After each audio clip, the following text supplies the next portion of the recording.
Well, I'll tell you something, folks. I got so excited in that second half, probably about midway through the second half, that I went and had myself another plate of spaghetti. And I almost threw it back up.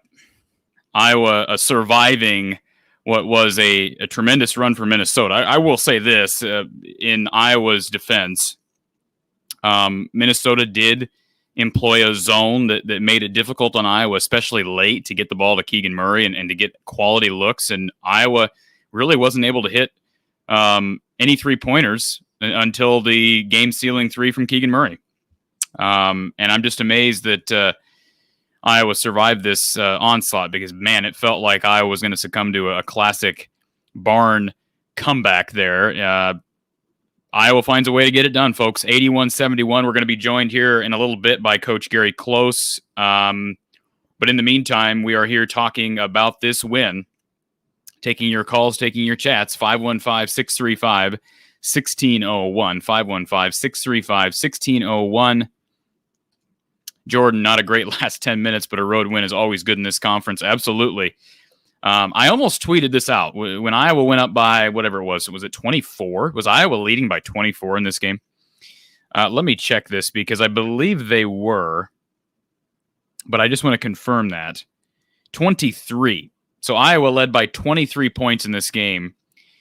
And when Iowa went up by 23, I almost tweeted something out, basically pointing out the obvious that the game wasn't over. And certainly the barn has had its moments against Iowa. So, I was a little bit nervous even when they were up 20, 23 points, but I did not expect Minnesota to come back. I thought there was a chance, but let's be honest, folks, the reason why Minnesota came back in this game was because Iowa stopped playing defense. I mean, just easy layups, easy threes. You can't allow Battle, the best player on that team, to continue to get wide open shots. But again, Iowa survives it. And I'll be honest, the first 25, 30 minutes of this game, I thought Iowa played pretty good defense. There were still moments where Iowa allowed easy layups and open threes. And those are the two things you can't allow. I know Coach Close has talked about that on this very show. You cannot allow however many layups Iowa allowed tonight. There's just too many. And again, I understand that Iowa won this game. Credit, like Jordan points out here, to get a win on the road is great on any day. But I sure hope Iowa can figure some things out as far as forcing opponents to take long twos, tough shots, because it seems like Iowa went, especially in a moment like this where they give up a big run. It's not Minnesota didn't really have to work that hard. Now, they worked hard defensively, but on the offensive end, a lot of it was easy to come by, and that cannot happen. James Hemmer, Keegan with the big shot. Absolutely. Man, that shot was huge, right? I mean, and it's how ironic it is, folks. If you watch the postgame on Thursday after the Indiana win, I believe it was Vincent, our long caller, who I know some people were upset at him because he was taking a long time, which I understand. Vincent had some questions, but regardless, one of the questions Vincent brought up on that show was, do we believe, and speaking to myself and Coach Close, do we believe that Keegan Murray is the type of guy who can, make that shot, who can step up in the clutch and win a game for Iowa? And I said on Thursday, I have to see it to believe it. I have not seen it yet. Typically, we see Jordan Bohannon in a position where he's taking those shots. And honestly, when's the last time Jordan Bohannon has made one of those shots? It's been a while. And I'm not saying he's lost his edge or his knack for hitting big shots. But certainly that shot by Murray was just monstrous. It's not an easy shot. I mean, it was contested. It was late in the shot clock. It was contested. Just a monster shot for Keegan Murray. And if that shot didn't go down, I don't know, folks.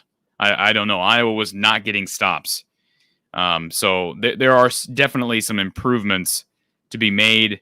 Ray brings up a good point. The free throw shooting was not good tonight. Iowa is a good free throw shooting team, but 63% tonight. And they've had moments like that. They've had games where it seems like they go in spurts. Either they shoot lights out from the free throw line or they shoot well below average. And so that's something to figure out. Consistency from the line. But to be completely honest, Minnesota didn't shoot well either from the free throw line, just 64%. Iowa won this game on the boards, 40-31. We knew that was going to be a big story because Eric Curry, Minnesota's leading rebounder, was out for this game. Was heard on the broadcast that he had rolled his ankle against Michigan State. So that was a big-time development.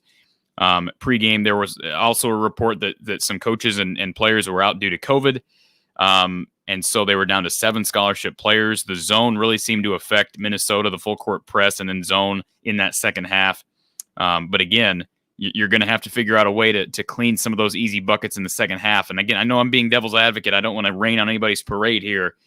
But Iowa has had this tendency. If you think back, the Virginia game, Iowa was up by 20 plus. They give up that lead completely. Virginia actually took the lead, and Iowa finds a way to win off a shot from Joe Toussaint. Illinois, Iowa was leading by double figures in that game. They're leading by 23 in this game.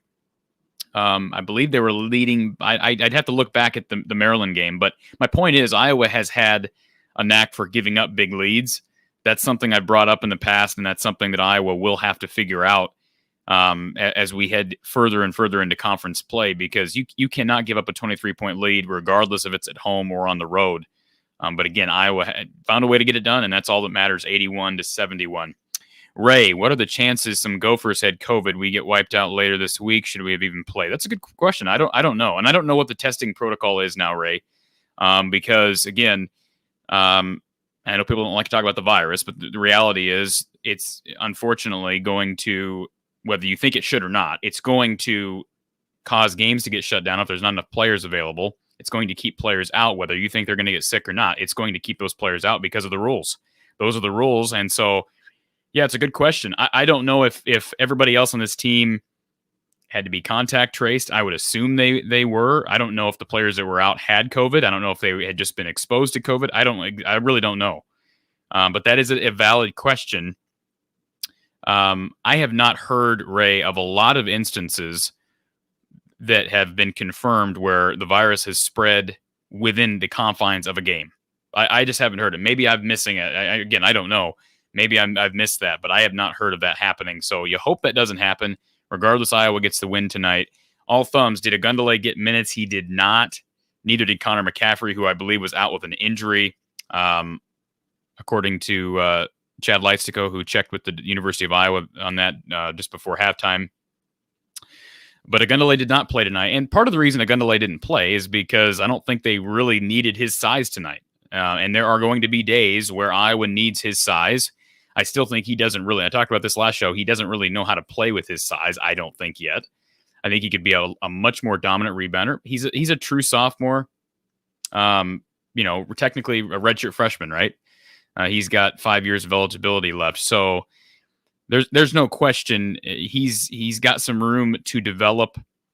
But again, without Eric Curry, they just didn't have much size, Minnesota. And that's part of the reason why Iowa dominated on the boards 40-31. But I would also say since halftime of the Indiana game, Iowa has done a really nice job on the boards. And so that is something you hope will continue.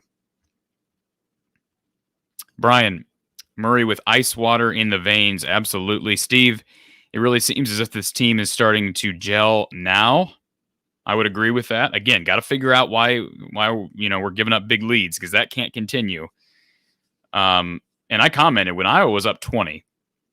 I made the comment before the lead was even bid into at all. I said that they're not playing good defense right now. Easy buckets. Again, they stopped rebounding as well as they were earlier. I don't know what the rebounding tally was when Iowa got up by 23, but I would guess it was well above 10. So obviously Minnesota evened that out and actually won the rebounding battle there probably in the last 10 minutes. And I don't think it was probably all that close. 40-31 was the final count. Again, Iowa with the win there as far as the rebounding battle. But got to figure that out. But you're absolutely right. This team does seem – I'll tell you, the first half was a thing of beauty. I thought Iowa was playing great ball. Again, I'm not saying they were lights out defensively, but I think the way they played in that first half, they were playing with good energy on the defensive end. They were giving up less easy buckets than maybe we're accustomed to as Iowa fans. And again, Keegan Murray is a pro. He's doing everything. Again, a little bit confused as to how he got completely taken away from the game. I mean, I don't know how many points he had down the stretch, but the three at the end made it 25. Keegan Murray finishes the game with 25 points, 11 of 17 and 10 boards. So a double-double. And it's not like he shot a ton of buckets and missed. He just wasn't getting the ball much. So I give credit to the Minnesota zone, but certainly that's something that Iowa will want to figure out, look back on tape and figure out why were they able to keep Keegan from really even touching the ball late in that second half. But boy, when he needed to touch the ball, he did, and he made a huge, huge three. Something else that needs to be brought up, and I know, again, Minnesota was down Curry, and certainly without Curry, they're not going to be able to compete on the boards like they normally would be. But Filip Rebraca, there's no question to me that Filip Rebraca is the best rebounder on this team. I thought he came out tonight with good energy, physicality, and again, undermanned, undersized Gophers team. But I thought Rebraca was really good when he needed to be. And again, made some big buckets, 12 points, 12 boards. That is, if they could get that out of Filip Rebraca on the road night in and night out, what a huge boost. So big minutes for Filip Rebraca. All right, let's welcome in Coach Gary Close. Gary, how are you? Good afternoon. Good afternoon, you too. Iowa getting it done. Boy, that I said at the outset that I was so excited about 5 minutes into that second half that I went back and got another plate of spaghetti, and I nearly threw it up because Iowa nearly, and I know that we can't play the ifs, ands, or buts game, but man, that got a lot tighter than I think any Iowa fan wanted. And I made the comment at the outset, it seemed to me like Iowa kind of just stopped playing defense when they got up by 23. I know there were some easy buckets in the first half as well, but Minnesota was getting whatever they wanted, and Iowa really, you're just asking for trouble if you're doing that, especially on the road. Yeah, I would agree, especially as how well they played in the first half. Might have been their best half of the year. They really played an outstanding game. Minnesota has been a very impressive team this year. They've been shown great resiliency. They've battled both home and away. They've gotten some good wins, and so life in the Big Ten. It's a really good road win. Absolutely, and we have a call for you right off the bat here. Thank you for calling from the Hawkeye of the Storm. Who's on the line? Lomansky. Hey, Lomansky, how are you today? Good. Gary, you spent 13 years with Stanford with Tom Davis. You spent 13 years with Tom Davis, and that's really, really interesting. Plus, I think you understand identity of basketball teams. And Tom Davis, of all the coaches, and maybe Wood Olson, really had identity of philosophy, and they followed it. And if you look at the game today, it must be really interesting to you, to the ebbs and flows of a basketball game, being a coach. And it's not an easy job being a coach, but 13 steals, and I forget the number for the Gophers, but we had an edge there. We also had an edge in overall turnovers. And I wonder what your comments would be to the identity of this team, weaknesses and strengths. And I think we're long. I think we're quick with Toussaint. I think PMAC at head of the press gives people's problems. And give me your comments, but I wonder if the coaching staff knows we're young, knows we got to learn how to play defense, so they're trying to compensate with pressure, three-quarter court, half court, full court, to cover up our weaknesses till this young team can kind of, what's the right word, learn the hard way? They almost learned one the hard way today. Yeah. Well, I think Coach McCaffrey's always used that three-quarter court. I think that's something he's very comfortable with, and they do it real well.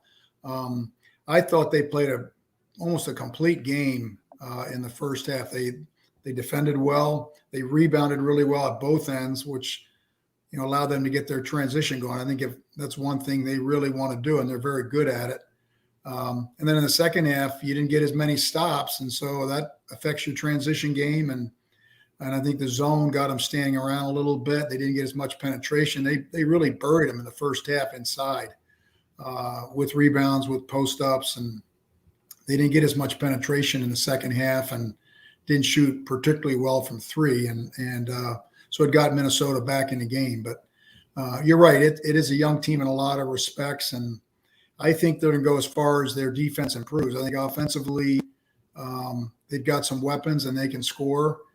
The question will be whether they can consistently stop people and rebound. do those kind of things so they can get their transition game going. So they had some good minutes on the defensive end, not a total game, but enough that they got a real good road win.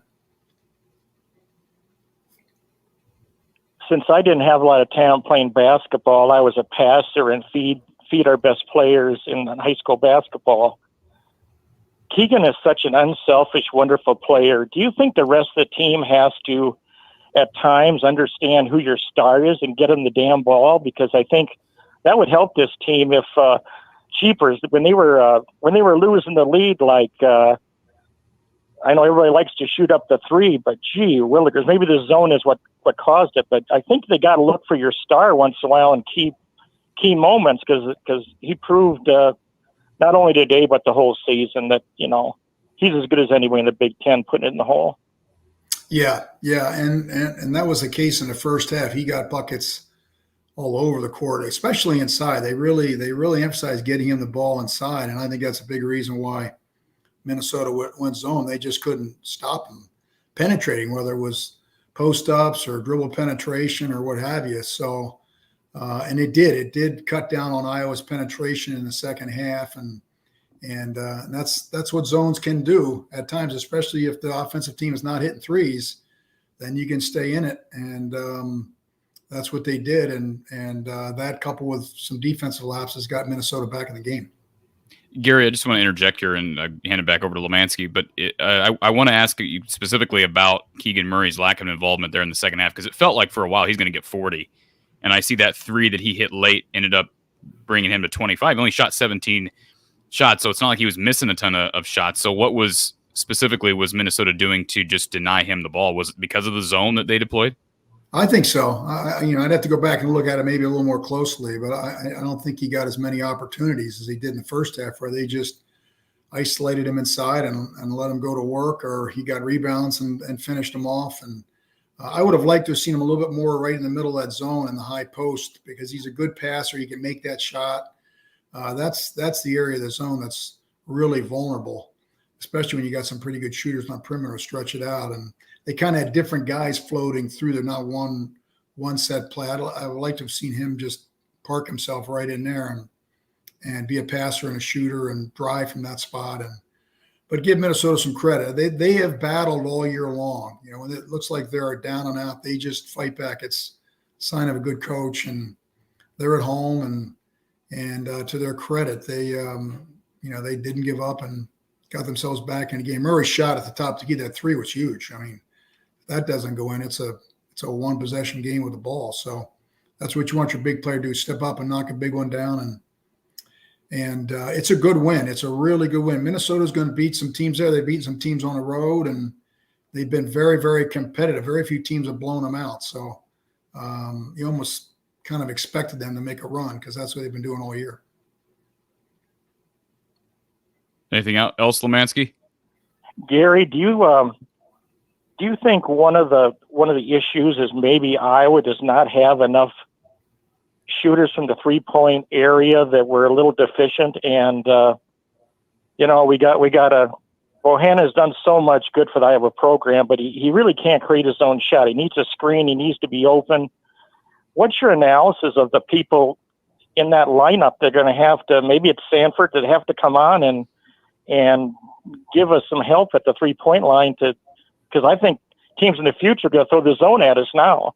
I mean, I think you're going to see them see that Minnesota worked this and it was successful, and they throw it at us going forward. You might. It's not a league that plays a lot of zone, but you could definitely see it. You got to penetrate. Against any defense, whether it's man or zone, you got to be able to penetrate, and that's why a lot of teams play zone. People maybe aren't as efficient in getting the ball inside against the zones, and you get inside, then you kick it out for three. That's some of the best threes that you can get, when you penetrate and then draw and then kick it back out, rather than just pass around the perimeter and shooting threes. You got to get the zone to move. You got to stretch them, sideline to sideline. You got to stretch them from the top of the key to the baseline, and you got to have penetration to do that. And I didn't think they penetrated quite as much as they need to break zones down, but enough that they got the win, which is the most important thing. I'll close with this, gentleman, and I'll put a smile on Gary's face. Bobby Hansen on the radio was calling for Keegan Murray to get to the free throw line in the zone and replace Phillip because of his athleticism. So you and Bobby Hansen are on the same wavelength. Thank you, gentlemen. Okay. Appreciate that. And yeah, I think he's right. I will say this, as far as the middle of the zone thing, it seems like when Iowa, and again, sort of what you commented on, Gary, but when Iowa would get that ball down to Phillip in a high post, it didn't really do much, Right. at least late. But it seems like every time, from my perspective as a fan, it seems like every time Iowa's in a zone and the ball gets down to the high post, good things happen for the opponent. So what's Right. the difference, if you can explain that? Yeah, I think I think that guy in the middle is really important. I mean, that's where the zone is the most vulnerable. And then when you do get it in there, then how do they play it? And that's where you can go high-low. That's where you can kick it opposite. You can work the short corners to get some penetration.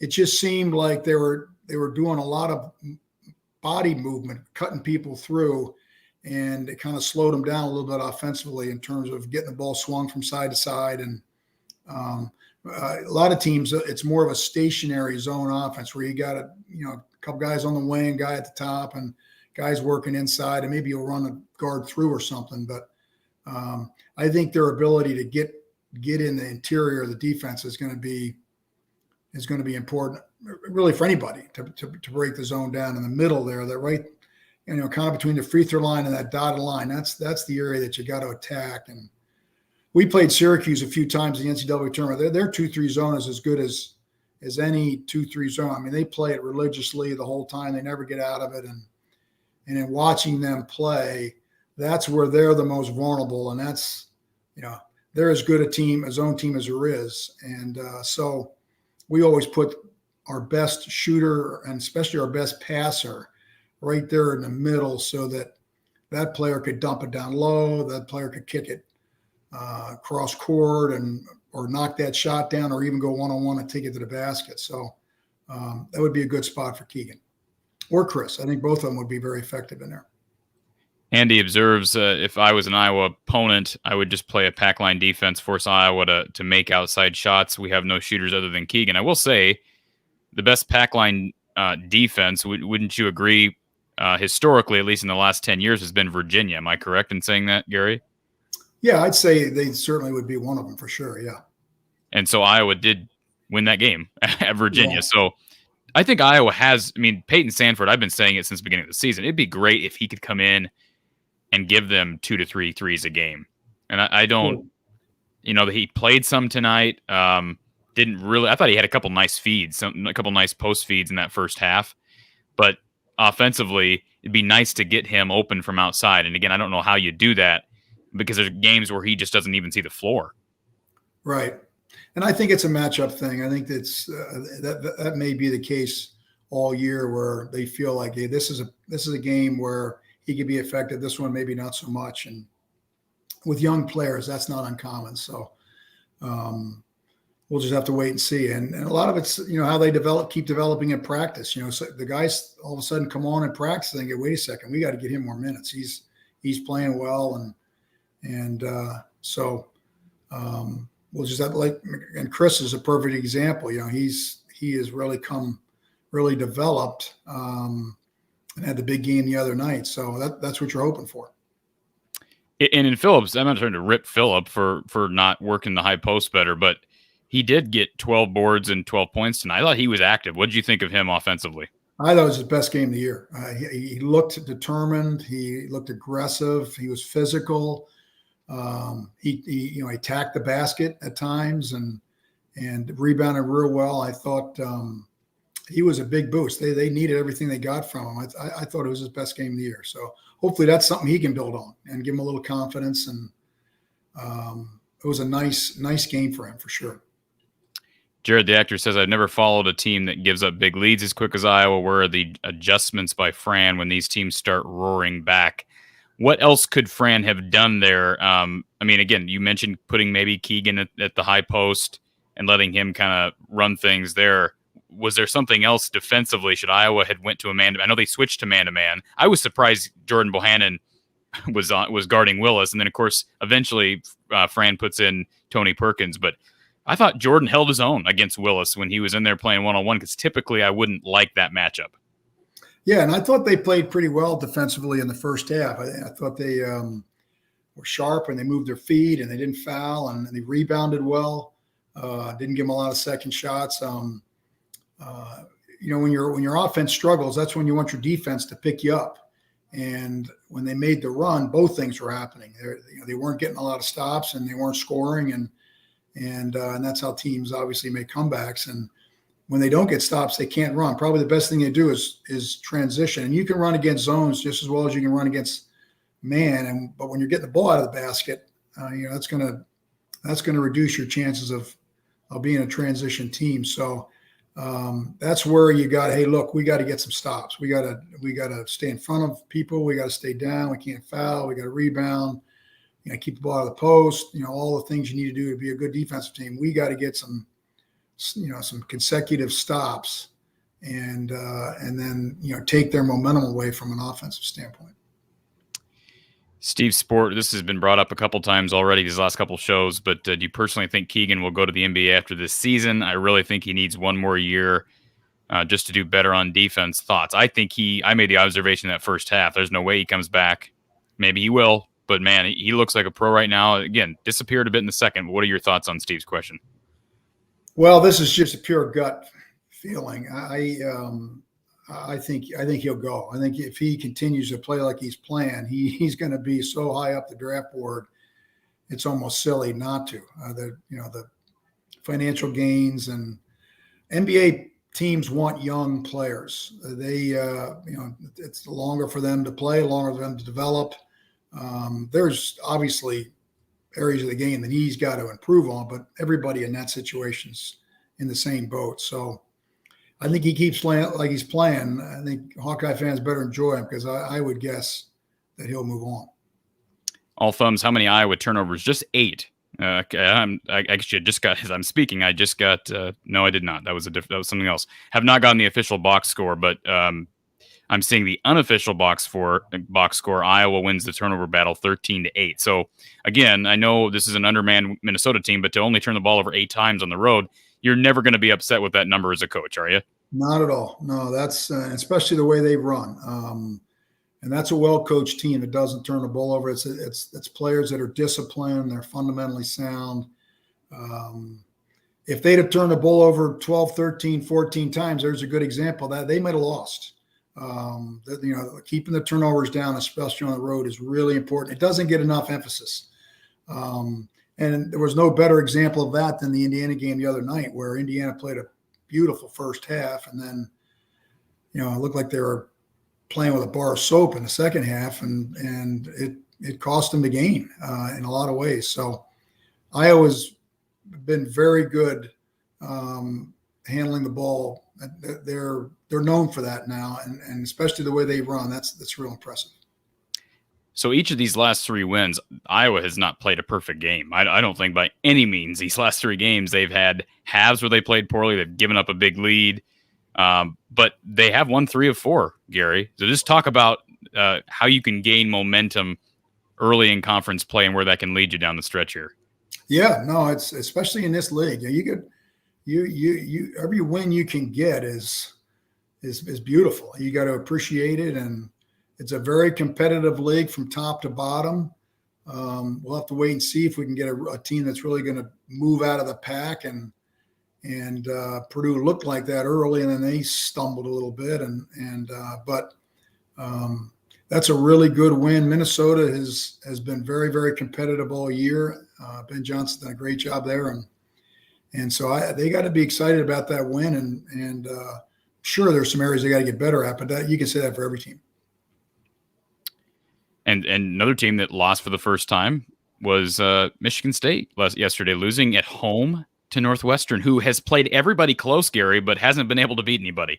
So they're a dangerous team. I mean, I've heard it for years from Fran, Gary, and I know you said it earlier this year, and sometimes I haven't bought into it, because there are years where it's almost a foregone conclusion that Iowa's going to beat Nebraska or some of these teams. If you're at home, at least on the road can get tricky, but I don't think there's a single team that I'm comfortable with, at least with this current Iowa. Now, if I was a Purdue fan playing Nebraska at home, maybe that's a different story. But I think all of these teams, Nebraska's proven they can beat people. Northwestern, we've seen Maryland do it. Penn State's doing it. This is a very tough league from start to finish. Yeah, no, I agree. And even as you mentioned, the bottom teams are competitive. And like you said, I mean, Northwestern beats Michigan State on the road. That's just one example. There's others where these teams have knocked people off, and Minnesota had a couple games where they're a possession away from winning on the road. So, yep, you win. That's why when you win, you got to appreciate it and then move on. Doug says, does Coach remember when Ben Johnson was a player at Northwestern, Minnesota? I think Coach Johnson will be a very good coach. I remember him when he was an assistant at UNI, and I didn't realize this. I mean, I totally forgot that he was an assistant at UNI early 2000s. Do you remember that time period or him as a player? Yeah, we actually played Northern Iowa in the NCAA tournament somewhere early 2000s. And he's paid his dues. You can tell that his players like playing for him. Minnesota's playing a lot harder than they have played in the past, and that's why they're staying in games and being very competitive. They lost a lot of players with graduation and transferring, and he's got a group that I think is bought in, and so they're a tough out, and he deserves a lot of credit for that. All right, I'm going to defend Iowa for a second here. So Pitch says Iowa won by 10 against a team with the minimum amount of scholarship players available. Sad, no hope for this team. Fire Fran. Listen, you have a right to your opinion, but as we just ran through, there is no easy win in the Big Ten. And Eric Curry, for the record, so there were four guys that were out in this game. Now, let me pull this up. So just to set the record straight on this, there were four guys who were missing from this game. And they were Eric Curry, Sean Sutherland, Danny Ogle, and Joey Kern. So a couple things. Kern and Ogle don't play. Okay, so we can talk about depth. That's a factor, sure. But Sutherland, yeah, he's significant. Curry was the biggest loss. Again, he's their leading rebounder at just over 6 a game. Right. But Iowa went in and did this on the road. I don't care if you're down to the minimum number of scholarship players or not, Gary. I think you got to say attaboy to a team that goes in and wins on the road. I don't care where it's at.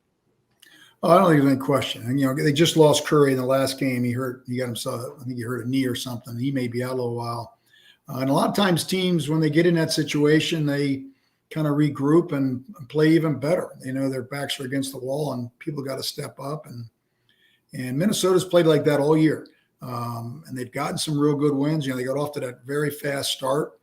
And so you win on the road in this league is really nice. You win anywhere, it's nice, but especially on the road. Charles brings up that NBA drafts on potential and Keegan Murray's upside. I don't think his stock will be going up anywhere, but at this point he seems to be progressing. Doug, if he comes back, he may want to play another year with his brother. Now, I've asked you this before, Coach, but we've talked about twins. And have you coached? Maybe you've told me this before, so I apologize if you have, but have you coached brothers on the same team before? I'm trying to think. I don't believe I have. No. Okay. I don't think so. Nothing jumps out at me. We had both Bohannons, but I think Jason was gone before Zach got there. Right. Okay. I'm almost positive of that. So, and that might be the only brother group I've coached. I'm not sure. I'll have to give that a little more thought, but I don't think so. I do find that intriguing, though, because, of course, you've got the McCaffrey brothers, you've got the Murray brothers, and then potentially, if Iowa can recruit, I think Price Sanford, Peyton's little brother, is going to be a really good player. He's already getting offers from D1 programs, so they could potentially have another pair of brothers. Now, Connor will likely be moved on by then, but it's sort of an intriguing, unique situation that Iowa has going here, and they're all good players. I mean, Patrick, I thought Patrick, we talked about him last time out. I thought he played well tonight. 10 points for Patrick. He made at least a 3 or 2. Again, I don't have the official box score in front of me, but how would you assess Patrick? Because I know we've talked about maybe it's been a bit of a struggle, him adjusting physically to this conference. Yeah, I thought he did. He also looked a little more sharper, a little more aggressive, as did the team. And that's a good sign. He's young. We got to keep him around. He's only sophomore, and he's playing in a real tough physical league. So you're going to get some bumps and bruises and some setbacks, and you just got to persevere. And he's got talent, and he's got length, and so strength is going to be an issue, but he can work on that a little bit too. But there's a lot of upside there. And this is you can just take this as a straight up compliment, nothing more, Gary. Would love to have Coach Davis in close again. Best Iowa basketball memories in my lifetime. So that's my brother-in-law. I got to tell him not to say that. Gary's brother-in-law is on here. Okay. So Keegan Murray, 25 points, 11 of 17 from the field, 10 boards. So a double-double for him. We talked about Philip Baracha, 12 points, 12 boards. Jordan Bohannon chipped in 12 points as well. When you look at this team right now, what's if you could add one element to this team's offensive game, would it be an elite 3-point shooter? Would it be a better post presence like a Garza or a Nunji? What would it be at this point? Well, that's a tough call. I think every team needs some inside consistent scoring to stretch the defense out and to get fouls, to get high percentage shots. So I guess I would lean towards that. I think they've got some shooters, maybe not proven consistent shooters, but enough that they could be competitive out there, maybe a little streaky, but to be able to score inside, especially when you need a bucket or need to draw a foul. When you're making a comeback, you like to draw fouls so the clock stops and you can score with the clock stop, things like that. You get a better chance of rebounding when you get inside shots. So if I had to pick one, I think that would be it. But you probably would say that every team would probably say that to have a consistent guy that you can go to get a big bucket in there and draw a foul is huge. And I know, again, you're looking at it from the coaching perspective, Gary. From a fan's perspective, I look at it and I say, man, if CJ Frederick is out for the year for Kentucky, but had he come back like we assumed he would, if Jack Nunji, and I know Jack Nunji had stuff going on, I understand, I'm not judging the kid for leaving, but you add those two guys to the mix here, Gary. Oh boy, yeah, no doubt. You're looking at a team who's top tier in the Big Ten, correct? That's why they should, you got to appreciate the job they've done. I mean, and then you lose Wieskamp and Garza on top of that. That's a lot of good basketball right there. Basketball players that have gone. I think if they could have one player back, I think it would be Nunji, just from, have an inside scorer and a rebounder. And not that CJ Frederick's not a great player. He was.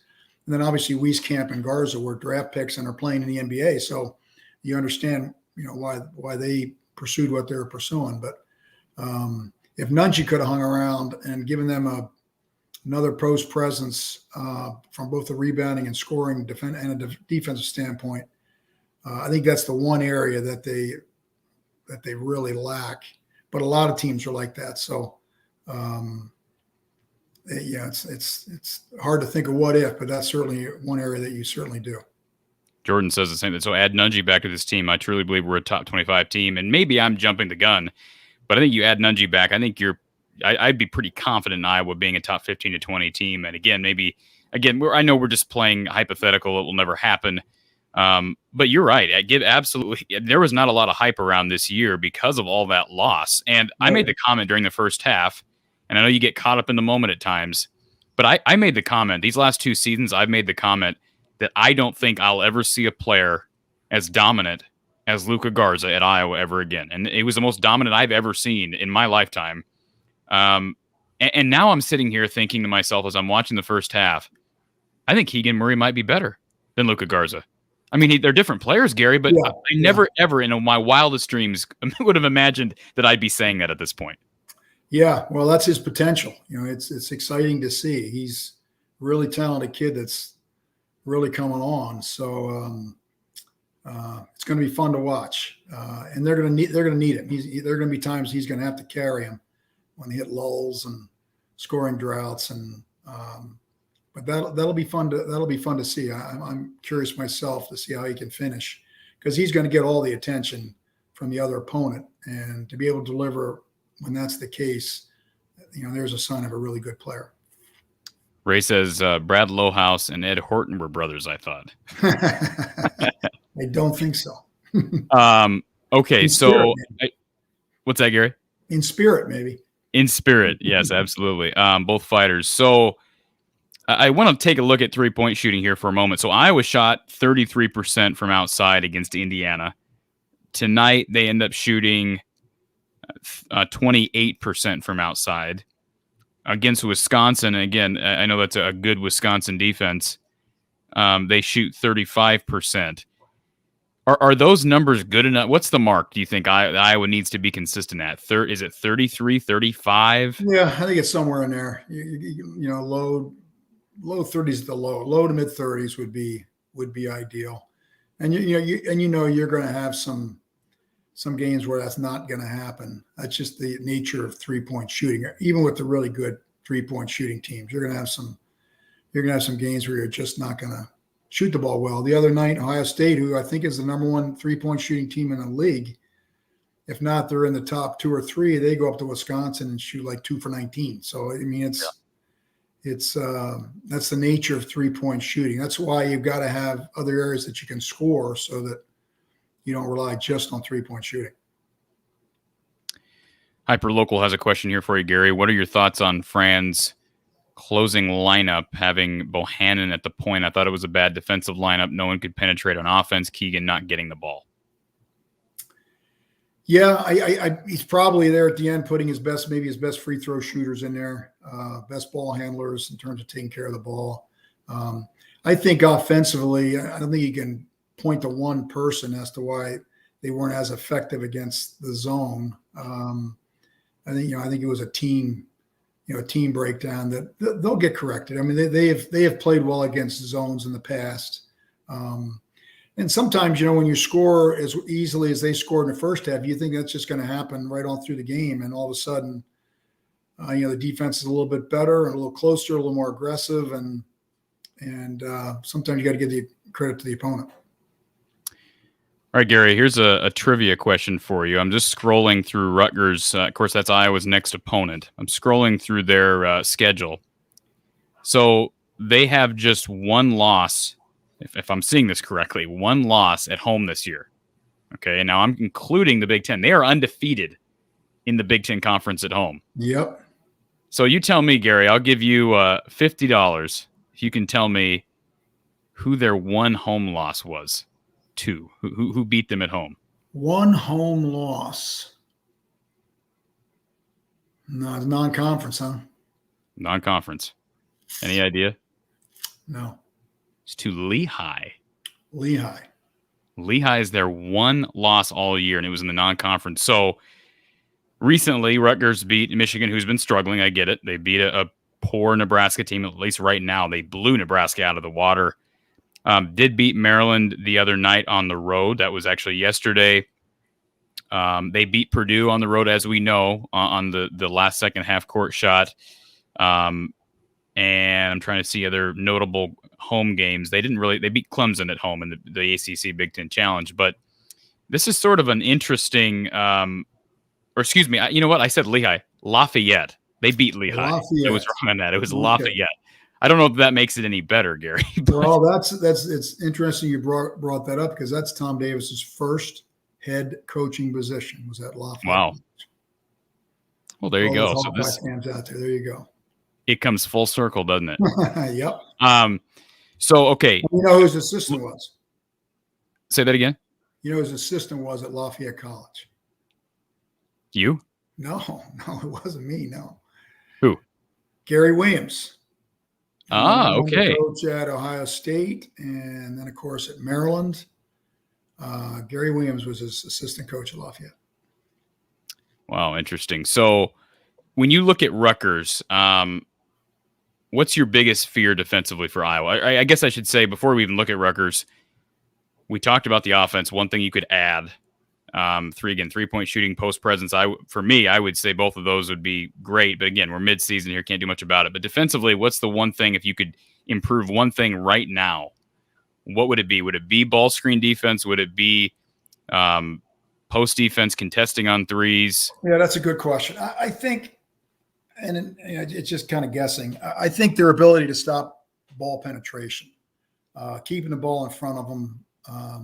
If you allow people to get around you, it just breaks your defense down. People got to lead people to stop the ball. So I think their ability to stay in front of the ball, to protect the rim, to not give up as many easy shots around the basket, I think probably – I'd be interested to know what their three-point defense percentage is. I'm guessing it's not terrible as a team, what opponents are shooting against them from three.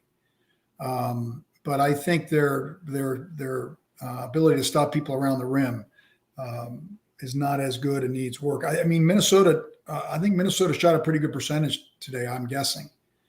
I haven't seen any stats, but. Yeah, so Minnesota shot on the day, they shot 51% from the field. And what did they shoot from three? 38. So if they shot 38 from three and they shot 50% overall, that means from two, they shot close to 60%, which is way too high. Gary, you made an excellent point last show, and I listened back to it later, and I know it's sort of a simple comment, but you're absolutely right. And I tweeted about it during the game. Way too many layups. Like, we're just giving up way too many layups. I'm not trying to nitpick, because I understand that devil's advocate, you can look at this and say, well, they only gave 27 points in the first half. But you brought it up against Indiana. There are other factors at play that contribute to a low scoring total. And I'm not saying Iowa played bad in the first half, because they didn't. But it seemed like whenever Minnesota did score, it was on a complete breakdown and an easy layup or a wide open three. Right. 2-point jump shots normally won't get you beat. Layups will get you beat. Wide open threes will get you beat on some occasions. Sometimes wide open threes, they don't make them.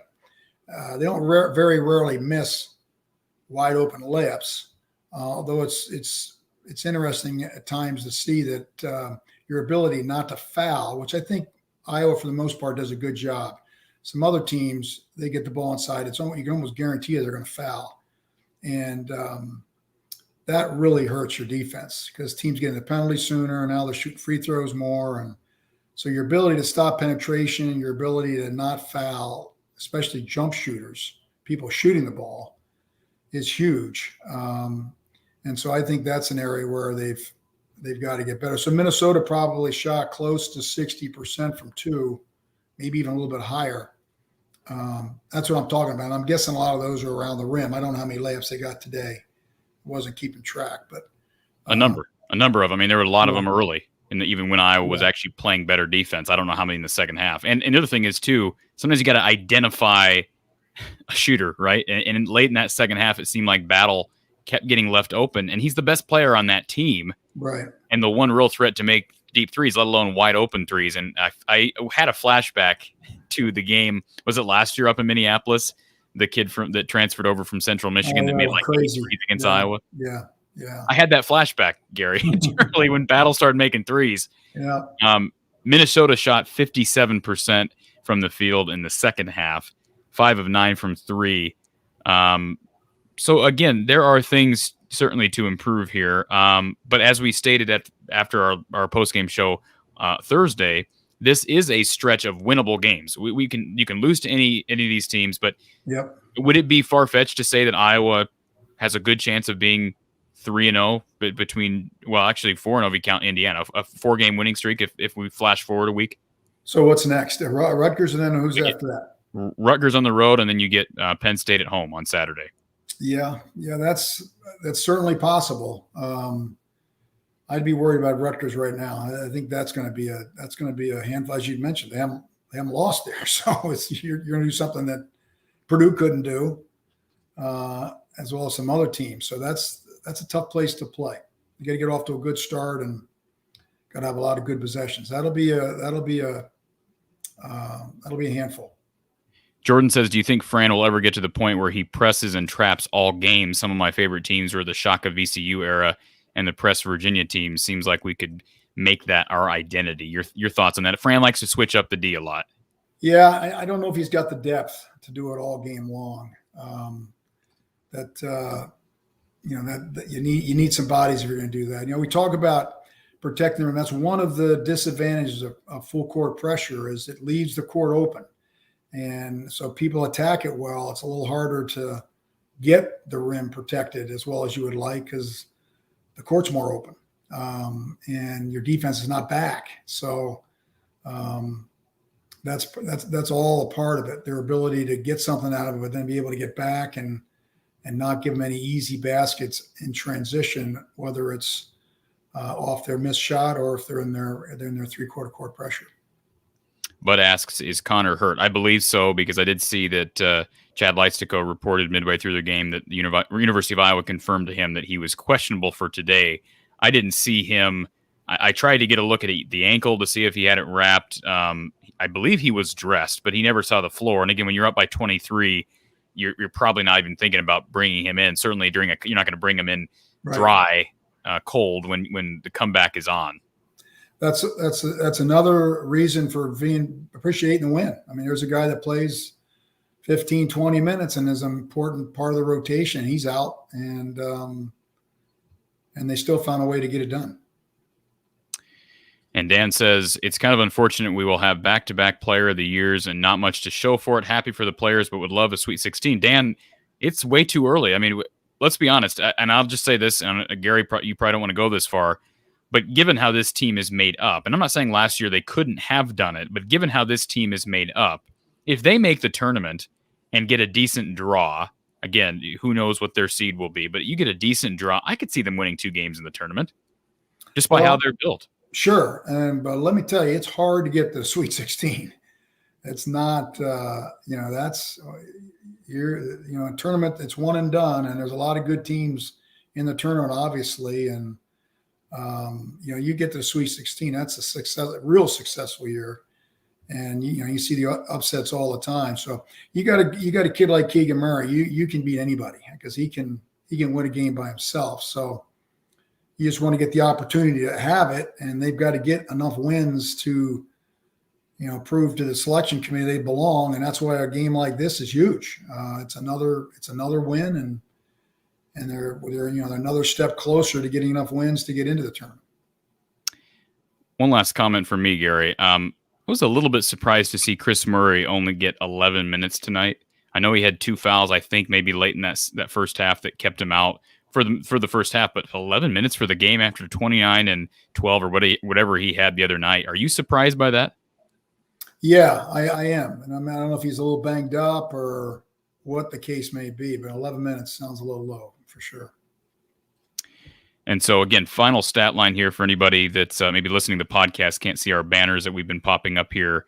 Philip Abracha with 12 points, 12 boards. Keegan Murray, 25 and 10. So both of those guys with double-doubles. Patrick McCaffrey, 12 points and 3 rebounds. Joe Toussaint, 7 assists to go along with 8 points and just 3 turnovers. I mean, if he's getting 7 assists, you can deal with 3 turnovers, solid. Correct? Yep, that was solid. Yep.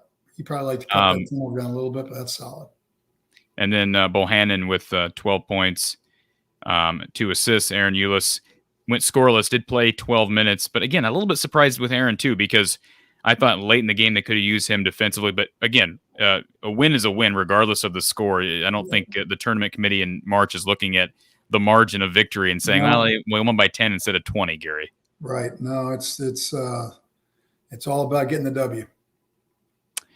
Absolutely. All right, folks. Well, appreciate everybody tuning in. Want to remind everybody that's here for our basketball postgame show tonight. Myself and Coach Don Patterson will be live over at the Iowa at the Voice of College football channel. So if you've subscribed here from the Hawkeye of the Storm, we appreciate that. Thank you very much. If you haven't already done so, please subscribe, like this video, and then head over to the Iowa at the Voice of College football channel here on YouTube for a wrap-up show, a wrap on the Iowa football season with Coach Don Patterson. We're taking your calls and chats, questions tonight at 7 p.m.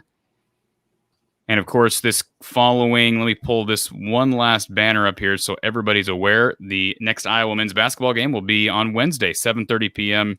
Central Time on BTN, followed by Iowa postgame right here from the Hawkeye of the Storm. Of course, I know Iowa wrestling is taking place right now on BTN. The women will begin. Iowa women will play at 5 p.m. Central Time, so in about an hour on BTN. So a full docket of Hawkeye content today, Gary, and we appreciate it as always. You hopping on with us and helping us recap, which was a really nice win. 2 out of 3, or excuse me, 3 out of 4 now, 3 out of 4 wins, and hopefully you get a third straight win on Wednesday. Moving up the ladder. That's what it's all about. All right, folks, appreciate the time. We'll talk to you at 7 p.m. tonight over at the Iowa, the Voice of College Football channel. Take